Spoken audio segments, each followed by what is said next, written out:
ਕੁਦਰਤ ਨੇ ਮਨੁੱਖ ਨੂੰ ਕਈ ਤੋਹਫੇ ਦਿੱਤੇ ਹਨ, ਜਿਨ੍ਹਾਂ ਵਿੱਚੋਂ ਹਵਾ, ਪਾਣੀ, ਸੂਰਜ ਦੀ ਰੋਸ਼ਨੀ ਇੱਕ ਹਨ। ਅਸੀਂ ਇਹਨਾਂ ਕੁਦਰਤੀ ਸੋਮਿਆਂ ਦੀ ਸਹੀ ਵਰਤੋਂ ਕਰਨ ਦੀ ਜਗ੍ਹਾ ਇਹਨਾਂ ਨੂੰ ਪ੍ਰਦੂਸ਼ਿਤ ਕਰ ਖਰਾਬ ਕਰਦੇ ਹਾਂ, ਜਿਸ ਕਾਰਨ ਸਾਡਾ ਜੀਵਨ ਸੁਖਾਲਾ ਹੋਣ ਦੀ ਜਗ੍ਹਾ ਤੇ ਮੁਸ਼ਕਲਾਂ ਭਰਿਆ ਹੋ ਜਾਂਦਾ ਹੈ। ਲੋਕਾਂ ਦੀ ਜੇਬ ਤੇ ਇਸ ਸਮੇਂ ਬਿਜਲੀ ਦੇ ਬਿੱਲ ਦਾ ਬੋਝ ਪੈ ਰਿਹਾ ਹੈ। ਬਿਜਲੀ ਦੀ ਕਮੀ ਕਾਰਨ ਕਿਸਾਨਾਂ ਨੂੰ ਵੀ ਆਪਣੀ ਫਸਲ 'ਚ ਕਈ ਦਿੱਕਤਾਂ ਦਾ ਸਾਹਮਣਾ ਕਰਨਾ ਪੈਂਦਾ ਹੈ। ਸਰਕਾਰ ਨੇ ਲੋਕਾਂ ਨੂੰ ਬਿਜਲੀ ਪੈਦਾ ਕਰਨ ਲਈ ਹੋਰ ਕੁਦਰਤੀ ਤਰੀਕੇ ਜਿਵੇਂ ਸੋਲਰ ਪੈਨਲ ਅਪਣਾਉਣ ਲਈ ਕਿਹਾ ਹੈ, ਪਰ ਸੋਲਰ ਪੈਨਲ ਦੀ ਖਾਮੀ ਹੈ ਕਿ ਉਹ ਬਿਨਾਂ ਸੂਰਜ ਦੀ ਰੋਸ਼ਨੀ ਦੇ ਨਹੀਂ ਚੱਲ ਸਕਦਾ। ਇਸ ਸਭ ਪਰੇਸ਼ਾਨੀ ਦਾ ਹੱਲ ਹਰਿਆਣਾ ਦੇ ਸਿਰਸਾ ਦੇ ਪਿੰਡ ਕੁੱਤਾਬੜ ਦੇ ਇੱਕ ਨੌਜਵਾਨ ਨੇ ਘੱਟ ਕੀਮਤ ਤੇ ਪਣ ਚੱਕੀ ਬਣਾ ਕੇ ਲੱਭਿਆ।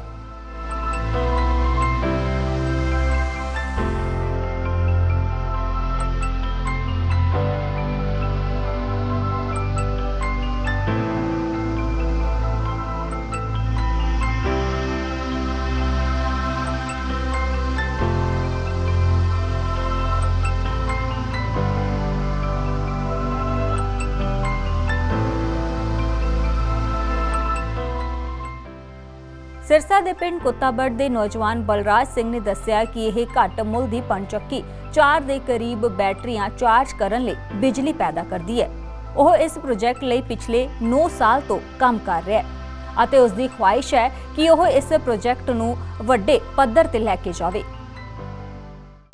ਸਰ ਇਹ ਪ੍ਰੋਜੈਕਟ ਆ ਇਹ ਵਿੰਡ એનર્ਜੀ ਦਾ ਤੇ 2012 ਤੋਂ ਲੈ ਕੇ ਤੇ ਮੇਰੀ ਕਾਫੀ ਡੈਡੀਕੇਸ਼ਨ ਰਹੀ ਇਹਦੇ ਵਾਸਤੇ ਤੇ ਮੈਂ ਕਾਫੀ ਲੋਟ ਆਫ ਟਾਈਮ ਮੈਂ ਇਨਵੈਸਟ ਕੀਤਾ, ਕਿਉਂਕਿ ਇਹ ਜਿਹੜਾ ਅਸੀਂ ਪ੍ਰੋਜੈਕਟ ਬਣਾਇਆ ਹੈ ਨਾ ਲਗਭਗ 2000 ਤੋਂ 2200 ਰੁਪਏ ਦੇ ਵਿੱਚ ਹੀ ਤੁਸੀਂ ਇੱਕ ਸੋਲਰ ਤੋਂ ਫਾਰ ਬੈਟਰ ਤੁਹਾਡੀ ਜਿਹੜੀ ਪਰਫਾਰਮੈਂਸ ਆ ਤੇ ਇਹਦੀ ਜਿਹੜੀ ਓਪਨ ਸਰਕਟ ਵੋਲਟੇਜ ਆ ਉਹ 180 ਵੋਲਟ 180 ਤੇ ਜਿਹੜੀ ਲੋਡ ਸਰਕਟ ਵੋਲਟੇਜ ਆ ਉਹ 170 ਆ ਤੇ ਲਗਭਗ ਤੁਸੀਂ 4 ਬੈਟਰੀਆਂ ਨੂੰ ਵੀ ਵਧੀਆ ਚਾਰਜ ਕਰ ਸਕਦੇ ਹੋ।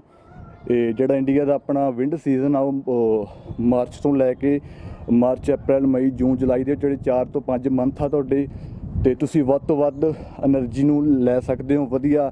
ਤੇ ਇਹ ਟੋਟਲੀ এনवायरमेंट ਫ੍ਰੀ ਆ ਤੇ ਜਿਹੜਾ ਆਪਣੇ ਸਾਰੀ ਕੰਟਰੀਜ਼ ਦਾ ਇੱਕ ਜਿਹੜਾ ਕਾਰਬਨ ਐਮਿਸ਼ਨ ਚੱਲ ਰਿਹਾ ਵਾ ਨੈਟ ਜ਼ੀਰੋ ਕਾਰਬਨ ਐਮਿਸ਼ਨ ਤੇ ਉਹਦੇ ਵਿੱਚ ਇਹ ਬਹੁਤ ਉਸ ਚੀਜ਼ ਨੂੰ ਪ੍ਰਮੋਟ ਕਰ ਰਿਹਾ ਵਾ, ਕਿਉਂਕਿ ਇਹ 100% ਇੰਡੀਅਨ ਆ ਤੇ ਸਾਡੇ ਇੰਡੀਆ ਦੇ ਵਿੱਚ ਸਾਨੂੰ ਫੋਰਨ ਤੋਂ ਇੰਪੋਰਟ ਕਰਾਉਣੇ ਪੈਂਦੇ ਆ ਜਿਹੜੇ ਟਰਬਾਈਨ ਆ, ਬਟ ਇਹ 100% ਇੰਡੀਅਨ ਮੇਡ ਆ ਤੇ ਇਹ ਵਧੀਆ ਈਜ਼ੀ ਆ ਤੇ ਵੱਧ ਤੋਂ ਵੱਧ ਦੇ ਫਿਊਚਰ ਦੇ ਵਿੱਚ ਤੁਹਾਨੂੰ ਬੈਨੀਫਿਟ ਦਊਗਾ, ਕਿਉਂਕਿ ਇੰਨੇ ਘੱਟ ਰੁਪੀਸ ਦੇ ਵਿੱਚ ਵੱਧ ਤੋਂ ਵੱਧ ਐਫੀਸ਼ੀਐਂਸੀ ਲੋਟ ਆਫ ਇਲੈਕਟ੍ਰਿਸਿਟੀ ਦੇ ਰਿਹਾ ਤੇ ਆਈ ਥਿੰਕ ਇਸ ਤੋਂ ਵੱਧ ਕੇ ਹੋਰ ਕੋਈ ਨਹੀਂ ਹੋ ਸਕਦਾ।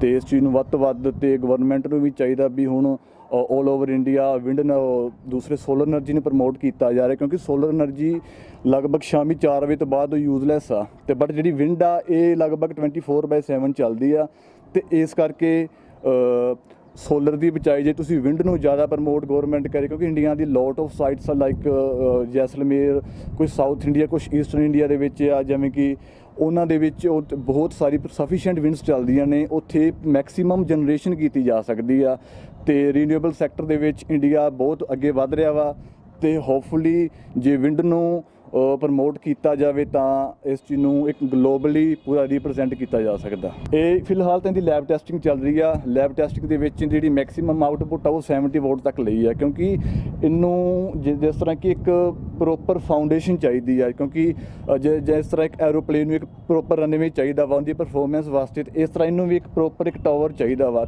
ਉਹਦੀ ਅਸੀਂ ਕਰ ਰਹੇ ਸੀਗੇ, ਕੁਛ ਮੇਰੇ ਐਗਜ਼ਾਮਸ ਦੇ ਕਾਰਨ ਮੇਰੇ ਕੋਲ ਟਾਈਮ ਨਹੀਂ ਲੱਗਿਆ। ਅਸੀਂ ਫੀਲਡ ਦੇ ਵਿੱਚ ਕਰ ਰਹੇ ਹਾਂ ਵਧੀਆ ਇੱਕ ਟਾਵਰ ਕ੍ਰੀਏਟ ਕਰਕੇ ਉਹਦੇ ਵਿੱਚ ਇਹਨੂੰ ਅਸੀਂ ਪੂਰਾ ਮਾਊਂਟ ਕਰਾਂਗੇ ਤੇ ਕੁਝ ਜਿਹੜੀਆਂ ਕਮੀਆਂ ਨੇ ਉਹ ਕਰਕੇ ਤੇ ਇਹਨੂੰ ਵਧੀਆ ਸਫੀਸ਼ੀਐਂਟਲੀ ਉੱਥੇ ਲਾਵਾਂਗੇ ਤੇ ਉੱਥੇ ਲਾਈਵ ਟੈਸਟਿੰਗ ਕਰਕੇ ਦਿਖਾਵਾਂਗੇ ਵੀ ਕਿੰਨੀ ਮਤਲਬ ਵੋਲਟੇਜ ਦੇ ਰਿਹਾ ਵਾ, ਕਿੰਨਾ 9 ਐਂਪੀਅਰ ਦਾ ਕਰੰਟ ਲੈ ਰਿਹਾ ਵਾ, ਇੰਨੀ ਹਾਈ ਵੋਲਟੇਜ ਤੇ ਇੰਨਾ ਹਾਈ ਕਰੰਟ ਦੇ ਰਿਹਾ ਵਾ ਤੇ ਉਹ ਵੀ ਬਹੁਤ ਘੱਟ ਪੈਸਿਆਂ ਦੇ ਵਿੱਚ। ਡੈਫੀਨੇਟਲੀ ਜੀ ਕਿਸਾਨਾਂ ਨੂੰ ਬਹੁਤ ਜ਼ਿਆਦਾ ਫਾਇਦਾ ਮਿਲੂਗਾ, ਕਿਉਂਕਿ ਇਹ ਇਹਦੀ ਐਫੀਸ਼ੀਐਂਸੀ ਬਹੁਤ ਜ਼ਿਆਦਾ ਵਾ, ਕਿਉਂਕਿ ਜਦੋਂ ਮਈ ਦੇ ਵਿੱਚ ਆਪਣੇ ਪੈਡੀ ਦੀ ਕਲਟੀਵੇਸ਼ਨ ਸਟਾਰਟ ਹੁੰਦੀ ਹੈ ਤਾਂ ਉਸ ਟਾਈਮ ਵਾਟਰ ਦੀ ਨਾ ਬੜੀ ਇੱਕ ਡੈਫੀਸ਼ੀਐਂਸੀ ਹੁੰਦੀ ਆ ਤੇ ਜੇਕਰ ਇਹ ਲਗਭਗ 10 ਕਿਲੋਵਾਟ ਦਾ 15 ਕਿਲੋਵਾਟ ਦਾ ਜਾਂ 20 ਕਿਲੋਵਾਟ ਦੇ ਐਸੇ ਸਮੋਲ ਸਕੇਲ ਦੇ ਪ੍ਰੋਜੈਕਟ ਲਾਏ ਜਾਂਦੇ ਆ ਤਾਂ ਥੱਲੋਂ ਵਾਟਰ ਟੇਬਲ ਤੋਂ ਪਾਣੀ ਲੈ ਕੇ ਆਉਣਾ ਇੱਕ ਬਹੁਤ ਵਧੀਆ ਚੀਜ਼ ਆ ਤੇ ਕਿਉਂਕਿ ਇਹਦੇ ਵਿੱਚ ਕਿਉਂਕਿ ਟੋਟਲ এনवायरमेंट ਫਰੈਂਡਲੀ ਆ ਤੇ ਇਹ ਕਿਸਾਨਾਂ ਵਾਸਤੇ ਇੱਕ ਬਹੁਤ ਵਧੀਆ ਇੱਕ ਰਾਮਬਾਣ ਇਲਾਜ ਸਾਬਿਤ ਹੋ ਸਕਦਾ, ਸਪੈਸ਼ਲੀ ਇਨ ਵਾਟਰ ਪਰਪਸ। ਇਸ ਪ੍ਰੋਜੈਕਟ ਤੇ ਪ੍ਰਗਤੀਸ਼ੀਲ ਕਿਸਾਨ ਦਾ ਕਹਿਣਾ ਹੈ ਕਿ ਇਹ ਇੱਕ ਚੰਗਾ ਉਪਰਾਲਾ ਹੈ। ਸਰਕਾਰ ਨੂੰ ਇਸ ਨੌਜਵਾਨ ਦੀ ਮਦਦ ਕਰਨੀ ਚਾਹੀਦੀ है। गांव कुत्तावड़ के युवा बलराज ने न्यू एंड रीन्यूएबल एनर्जी के प्रोजेक्ट को लेकर एक बहुत ही नायाब प्रोटोटाइप तैयार किया है। विंड एनर्जी को लेकर के बिजली का उत्पादन। हालांकि उन्होंने अपने ही रिसोर्सेज से एक बड़ा छोटा सा प्रयास किया है जो कामयाब है। अगर हमारी सरकारें, हमारे टेक्निकल इंस्टीट्यूट्स ऐसे युवाओं को प्रोत्साहित करें, उन्हें टेक्नोलॉजी ट्रांसफ़र करें, तो डेफिनेटली ये एक साफ़ क्लीन एनवायरनमेंट में ये काम आने वाली चीज़ है। यहाँ ये बात उल्लेखनीय है कि जहाँ सोलर एनर्जी केवल दिन में काम करती है, विंड पावर एनर्जी को दिन रात का कोई चक्कर नहीं। जब भी हवा होगी वो घूमेगा और बिजली का उत्पादन करेगा। और अक्सर अपने इलाके में दिन की अपेक्षा रात को हवा ज़्यादा चलती है। दिन में सोलर काम करेगा और उसी सोलर की बैटरीज़ को रात को विंड एनर्जी चार्ज करेगी। अगर ये दोनों इकट्ठी हो जाएं तो सोने पर सुहागे वाली बात है।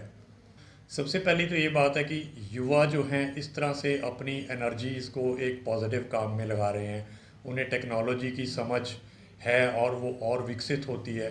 अगर ये छोटे प्रोजेक्ट जैसे कि इन्होंने बनाया, अभी बहुत छोटे लेवल पर एनर्जी बनाएंगे, अगर सरकारी सहयोग से ये बड़े लेवल पे बन सके तो इससे छोटे छोटे ट्यूबवेल इत्यादि ड्रिप इरिगेशन सिस्टम भी चल सकते हैं। यहाँ मैं ये भी कहना चाहूँगा कि सोलर सिस्टम्स में बहुत सारे पार्ट्स में इम्पोर्टेड पार्ट्स हैं। इस सिस्टम में वो भी ज़रूरत नहीं है और ये सही में मेक इन इंडिया होगा, भारत में ही बना होगा। सोलर में सोलर सेल्स अभी भी हमें बहुत बड़ी तादाद में इंपोर्ट करने पड़ते हैं। इसमें ऐसा कुछ नहीं है जो हमें विदेशों से आयातित करना पड़े। इस युवा को कामनाएं दूंगा। साथ में मैं ये भी चाहता हूँ कि जो भी लोग इस टेक्नोलॉजी को समझते हैं, चाहे वो पॉलिटेक्निक के प्रोफेसर हैं, इंजीनियरिंग कॉलेज के लोग हैं, सरकार का टेक्नोलॉजी डिपार्टमेंट हैं, वो आगे आकर इन युवाओं तक खुद पहुँच करें।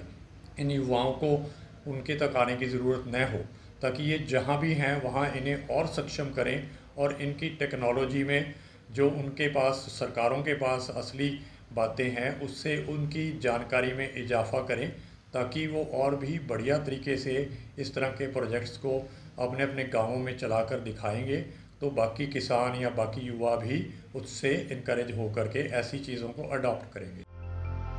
ਉੱਥੇ ਹੀ ਬਿਜਲੀ ਵਿਭਾਗ ਦੇ ਅਧਿਕਾਰੀ ਨੇ ਕਿਹਾ ਕਿ ਨੌਜਵਾਨ ਨੇ ਜੋ ਕੁਝ ਆਪਣੇ ਪੱਧਰ ਤੇ ਕੀਤਾ ਹੈ ਉਹ ਸੱਚਮੁੱਚ ਤਾਰੀਫ ਦੇ ਕਾਬਿਲ ਹੈ। ਅਧਿਕਾਰੀ ਨੇ ਦੱਸਿਆ ਕਿ ਕਿਵੇਂ ਨੌਜਵਾਨ ਦੀ ਅੱਗੇ ਹੋਰ ਮਦਦ ਕੀਤੀ ਜਾ ਸਕਦੀ ਹੈ।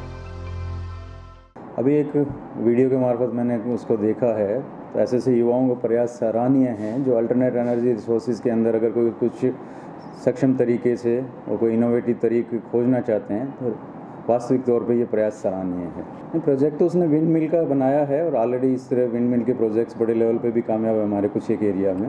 इस एरिया का भी प्रॉपर अगर सर्वे करवाया जाए विंड मिल के लिए, अल्टरनेट रिसोर्स के लिए एक प्रयास सराहनीय हो सकता है। कुछ एक महीनों में विंड प्रेशर सिरसा डिस्ट्रिक्ट में अच्छा रहता है, मार्च, अप्रैल, मई, जून, उन दिनों में अपना इसकी एयर विंड वेलोसिटी की जो मशीन्स हैं उनके थ्रू हम यूटिलाइज़ कर सकते हैं, प्रयास किए जा सकते हैं। निश्चित तौर पे बिजली की बचत होगी और एक इंडिविजुअल युवा का प्रयास वास्तव में ये सराहनीय है कि उसने अपने रिसोर्सेज बना के इस तरह का प्रयास किया है, मैं अप्रिशिएट करता हूँ।